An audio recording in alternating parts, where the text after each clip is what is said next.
Hi hello welcome to my channel అండి. So ఈ వీడియోలో ఏంటంటే 10th క్లాస్లో ఫిజికల్ సైన్స్లో మన యాసిడ్స్ బేస్డ్ చాప్టర్ అండి. సో యాసిడ్స్ బేస్డ్ చాప్టర్లో చాలా మోస్ట్ ఇంపార్టెంట్. అయితే మనకి డయాగ్రామ్ అని అడగొచ్చు, 4 మార్క్స్కి డయాగ్రామ్ ఎక్కువసార్లు అడుగుతాడండి, లేకపోతే మనకి యాక్టివిటీ కూడా అడుగుతాడు. సో చాలా ఇంపార్టెంట్ క్వశ్చన్ అనమాట. సో ఇలాంటి మీకు 10th క్లాస్ సంబంధించిన ఫిజికల్ సైన్స్ సంబంధించినటువంటి క్వశ్చన్స్ కూడా నేను మీకు డిస్కస్ చేస్తూ ఉంటాను. ఓకే, సో ఎవరు స్కిప్ చేయకుండా వాచ్ చేయండి అనమాట. సో షో దట్ ఏంటంటే acid produce hydrogen gas with react with metals. So metals యాసిడ్తో రియాక్ట్ అయినప్పుడు మనకి హైడ్రోజన్ గ్యాస్ అనేది ఎవాల్యూట్ అవ్వాలి, దానికి సంబంధించినటువంటి యాక్టివిటీ. సో యాక్టివిటీకి సంబంధించినటువంటి ఇక్కడ ఏంటంటే స్టాండ్ కావాలి, మనకి టెస్ట్ ట్యూబ్ కావాలండి, డెలివరీ ట్యూబ్ అంటాం ఇది.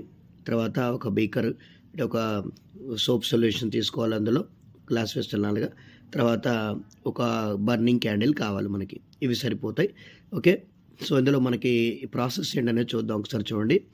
సో మనకు కావాల్సిన ఎయిమ్ అంటే వాడు అడిగినటువంటి క్వశ్చన్ ఏమవుతుంది, మెటీరియల్ రిక్వైర్డ్ అంటే ఇక టెస్ట్ ట్యూబ్, డెలివరీ ట్యూబ్, తర్వాత గ్లాస్ టబ్ అనమాట, తర్వాత క్యాండిల్ కావాలి, soap water solution, dilute HCl తీసుకుంటాం. ఓకే, సో ఫస్ట్ ప్రొసీజర్ చూడండి. Set the operates as shown in figure. So మనం డయాగ్రామ్ ప్రకారంగా సెట్ చేసుకుంటాం.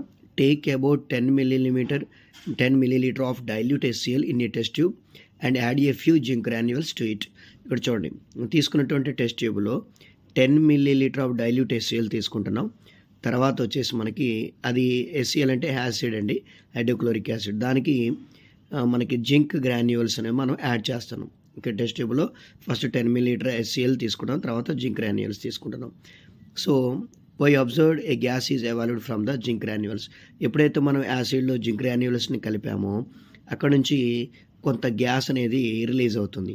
సో ఆ రిలీజ్ అయినటువంటి గ్యాస్ అనేది మనకి డెలివరీ ట్యూబ్ నుంచి పాస్ అవుతుంది. ఇక్కడ చూడండి, so pass the gas being evolved through the soap water నుంచి రిలీజ్ అవుతుంది. So we observe some bubbles formed in the soap solution. So delivery tube నుంచి పాస్ అయినటువంటి ఆ సోప్ సొల్యూషన్లో ఓకేనా, ఈ బబుల్స్ అనేవి మనకి బయటకు క్రియేట్ అవుతూ ఉంటాయి, బయటకు కనపడుతూ ఉంటాయి. సో తర్వాత ఏం చేయాలంటే bring a burning candle near the gas filled bubble. So అక్కడ ఎప్పుడైతే మనకు బబుల్స్ వచ్చాయో అక్కడ ఒక బర్నింగ్ క్యాండిల్ తీసుకొచ్చి ఆ బబుల్స్ దగ్గర పెట్టామనుకోండి, సో ఆ బర్నింగ్ క్యాండిల్ అనేది పాప్ అనే సౌండ్తో ఆగిపోతుంది. అంటే అది ఆగిపోయింది కాబట్టి మనకి సో అది హైడ్రోజన్ గ్యాస్ అనేది మనం కన్క్లూడ్ చేసేస్తాం. సో ఇక్కడ చూడండి, యాసిడ్ ప్లస్ మెటల్, యాసిడ్తో మెటల్ని మనం రియాక్ట్ చేస్తే salt plus hydrogen gas release అయిందండి. సో కెమికల్ రియాక్షన్ చూసుకుంటే hydrochloric acid HCl plus zinc granules. So zinc chloride అంటే ఎక్కువ అనమాట, తర్వాత హైడ్రోజన్ గ్యాస్ రిలీజ్ అవుతుంది. Repeat this experiment with remaining acid.